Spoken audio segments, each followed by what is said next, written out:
anti-inflammatory, over-the-counter anti-inflammatories. That's what huge, my parents take it every day, ibuprofen or Tylenol. The vast majority of these people are taking ibuprofen. You guys don't know this because you're young, but when you get older and your joints start to break down, they cause pain. And people take drugs, right? That's the number one cause. And more people die from Tylenol and ibuprofen than alcoholism, because it ruins their, off the charts, way I higher. didn't know that. Oh yeah, you get about 20,000 deaths from alcoholism and a failed liver, but it's like 30,000 for Tylenol related, because Tylenol ruins your liver faster than alcohol. Not faster, it takes 20 years of taking Tylenol and then your liver gives out because you've poisoned it to death. Your kidneys down, you get That's what I ulcers, and you bleed out. Yeah, you get all those different problems. Is one worse than the other? Huh? Is Tylenol? Or? They do different things. Tylenol poisons your liver faster. Ibuprofen to me is 10 times more dangerous because it destroys your lower GI system. And so it's an anti-inflammatory, but as you take it, what it does is it kills off all the good flora in your gut, which triggers a bigger inflammatory response later. So Tylenol actually, it does a good job initially. Your body reacts by going even more inflammatory, which triggers inflammation throughout your body. So and there's hundreds of studies on how dangerous, that's why it was prescription for a long time. I can't even take ibuprofen anymore since my car accident, and it's funny because I have GI issues now as an adult, and I'm 32. Yeah. But just you explaining that just really and it has a lot of it. So ibuprofen's okay in the any drug is probably okay in the short term. It doesn't compromise your body, but most drugs are good for you, or they do their job in the short term. They're powerful. They're really good in the short term. Horrible long term. It's dose related, and they've shown ibuprofen has a very cumulative effect. So every ibuprofen you take has if you take one study said if you take 1,000 ibuprofen pills, your chance of your Alzheimer's risk goes up 30%. So it does inflammation because it triggers an inflammatory response that affects your brain aging and ages your brain quickly. He's not said because he knows. Over what period of time of the fast? Your whole life. Okay. It's every one you've ever taken. So if you took 50 as a kid and then 100 as a teenager, you're 150 down the road. It's cumulative effect. 3 years. If you take one a day, 23 years. That's 3 years. You take one a day over 3 years, your risk is skyrocketing because it's got a pro-inflammatory effect. And every chronic condition that you're going to get that's going to ruin your life as you get older is inflammation related. And they're gonna prescribe. Yeah, every chronic condition. Crohn's is a pro-inflammatory disease. Inflammation is your body's reaction to damage. So if you're damaging your body on a regular basis, you're increasing inflammation, and the inflammation, your body's reaction to the damage, causes more damage. So really quick, but just so you guys understand, this clinic, we treat osteoarthritis. Nobody actually knows what that means. The definition means inflammation of your joints, but that's not a helpful definition. Oh, you have inflammation in your joints. Take an anti-inflammatory. But what is causing the inflammation? What is the root cause of osteoarthritis? Any ideas? Huh? What? Scar tissue. Scar tissue. Actually, let's go back even further. It's joint damage that is repaired by scar tissue. And the scar tissue is duct tape. It's inferior material and it doesn't work. So as you use the scar tissue, it frays and re-damages, which triggers an inflammatory response, right? You guys have seen my lecture, so you get it. And that's the message that the digital marketer's trying to start teaching the public. And if we're the one who teaches them this information and it makes a lot of sense, they start to trust. And then they come into the office, and then the doctors do a good job listening and educating, and that's what we're trying to accomplish, okay? So, but today, what we're going over is the importance of exercise. So, scar tissue, do you guys all know the 4 negatives of scar tissue? Increase, 2 increase, 2 decrease. We always go 2 decreases. So scar tissue is, so a healthy ligament looks like this, with lined up collagen fibers, highly organized. I mean, crazy organization. Scar tissue is tangled tissue. That's because it's tangled, because the fibers don't pull together, it's decreased strength, decreased flexibility, or it has very poor flexibility, right?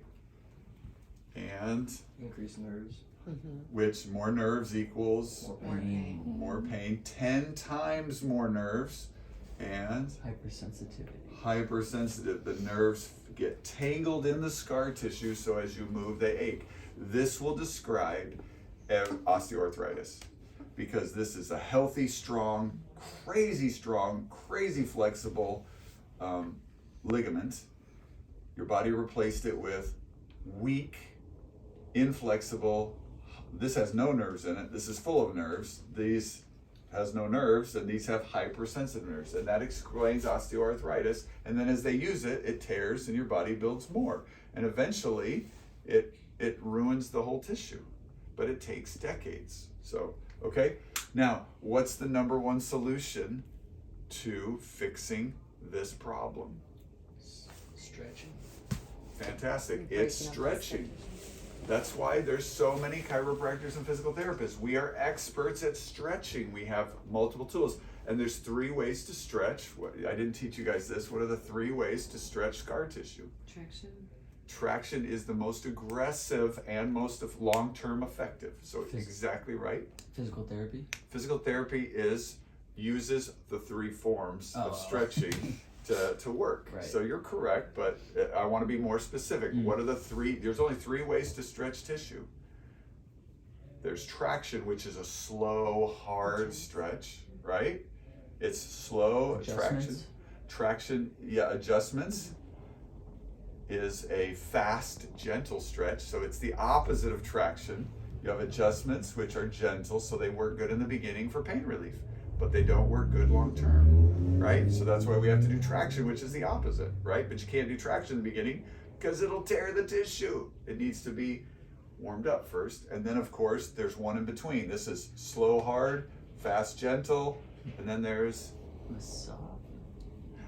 That's true. Massage is stretching the scar tissue, but it mostly works muscles.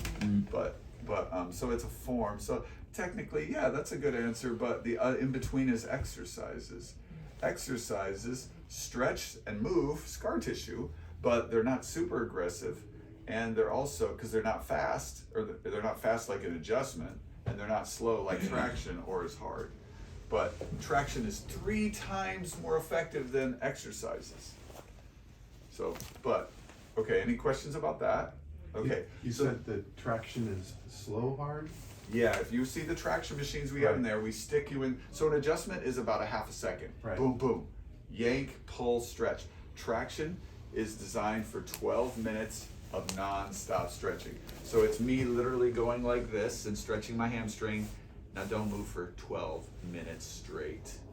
And when you go to stand up, you will not walk. It's like holding somebody's arm back here for 12 minutes. And then you let go and they go, oh, it's super aggressive.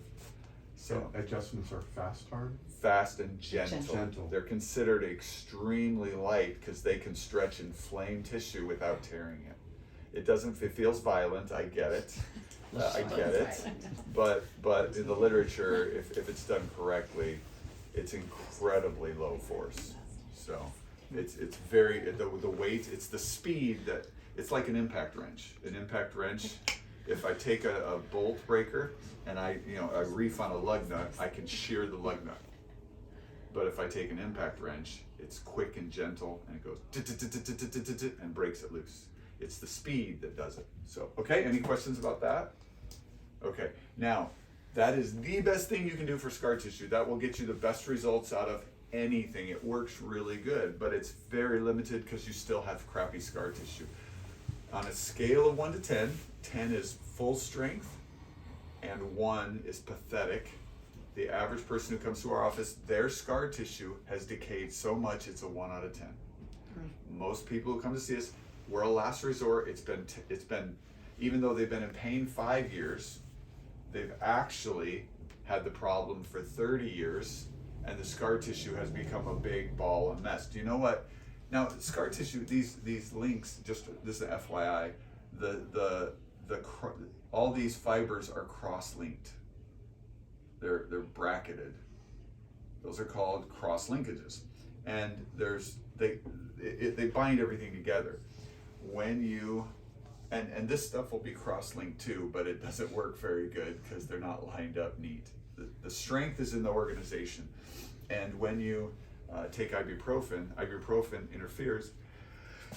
Excuse me. Bless you. Ibuprofen prevents cross linkages. So if you're consuming ibuprofen while you're injured, all your scar tissue forms with very few cross links. So now it just pulls apart.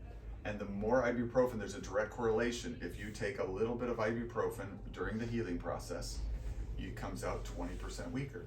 If you take a lot, it comes out 50% weaker.